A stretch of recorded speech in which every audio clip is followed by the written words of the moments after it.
Okay, so this loan starts with $1,300. Each payment reduces the principal a little bit. So our first payment reduces the principal by $213.31, and we want to know what the new principal is after that. So we take our $1,300 balance, subtract the amount of principal that came off of it, which is $213.31.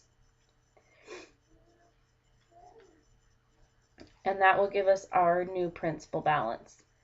Our new principal balance is $1,086.69. So after payment 1, you still owe $1,086.69. Now that's used to find the amount of interest for the next payment, and then this is the amount of principal that comes out of payment 2. So after payment 2, what would our balance be? So to find that, we subtract $214.64 from our previous balance. When we do, we get $872.05. So after payment 2, we owe $872.05. We come to payment 3, and here's the amount of principal that's reduced. So we take our balance of $872.05, subtract another $215.98.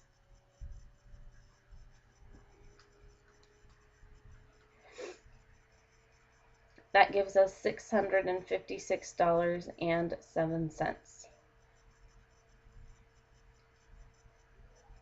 Okay, so then we get down to line 4, and nothing is filled in. So we need to start by finding the amount of interest for that payment. So to find the amount of interest, you take your principal balance, which when we were starting at payment 4, our previous balance was $656.07.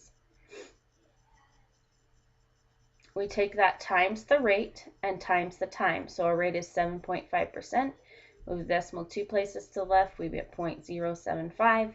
Times the amount of time, it's 1 month, which is 1/12 of a year.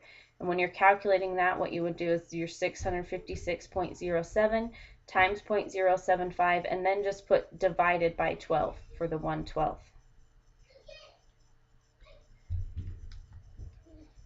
And when you do that, we get interest of $4.10. So for this part of the loan, the interest for payment 4 is $4.10.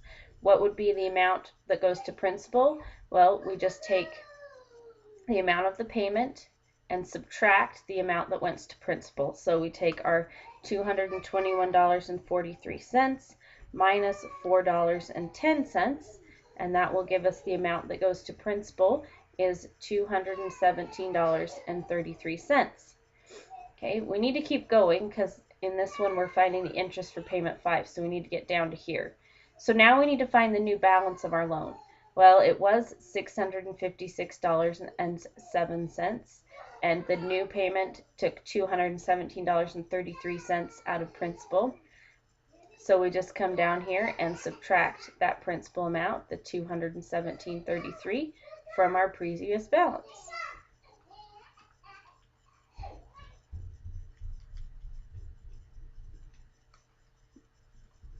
And we get $438.74.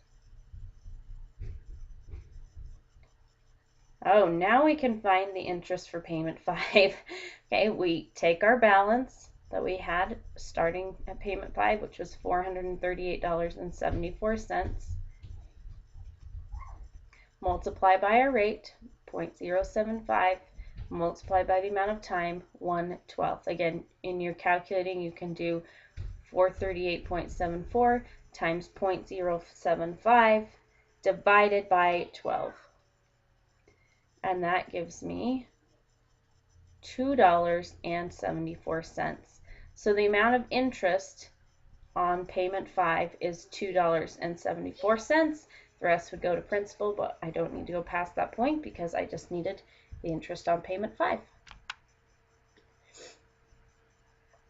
All right, suppose you take out a loan of $3,200 at 9.4% simple interest. You promise to pay back the loan in 2 equal payments. the first payment after 6 months, and the last payment at the end of the year. How much is your first payment? Well, let's figure out how much you're going to owe total. So you have a loan for $3,200 and it's 9.4% simple interest.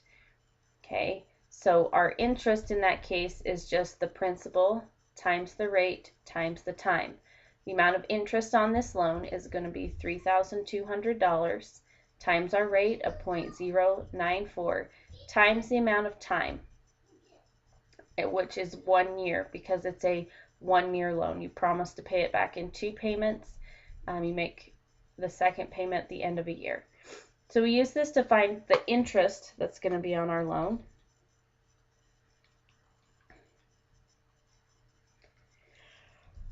We find the interest that's going to be owed is $300.80. Okay, well that means we're going to have to pay back the full amount of the loan, $3,200 plus $300.80 in interest. So we add those together, and we get that you're going to pay back $3,500.80. So each payment, if we divide that into 2 equal payments, we'll find out how much our first payment will be. So this is a little different method, okay, but these are 2 exactly the same amount for payments. So we take that and divide it by 2, and each payment is going to be $1,750.40. Okay, so our first payment will be $1,750.40, and our second payment will also. Okay, here we have a new jumbo-size flat screen television that sells for $2,452. A down payment of 35% of the selling price is required, and the rest can be financed. How much is going to be financed? Well, let's take a look. We have a starting balance, or a starting price, of $2,452. You have to pay a down payment of 35%. The rest is financed. So how much is left to finance out of 100%? If you pay 35% down, what percent is left to pay? So we subtract from 100 and we find you are paying 65% in financing. 35% is a down payment. The 65% that's left would be financed. So let's find out what amount that is. We move the decimal 2 places to the left and get 0.65. So we take the price of the television. We want 65% of that price. $2,452 times 0.65. We get $1,593.80. That's the amount that would be financed.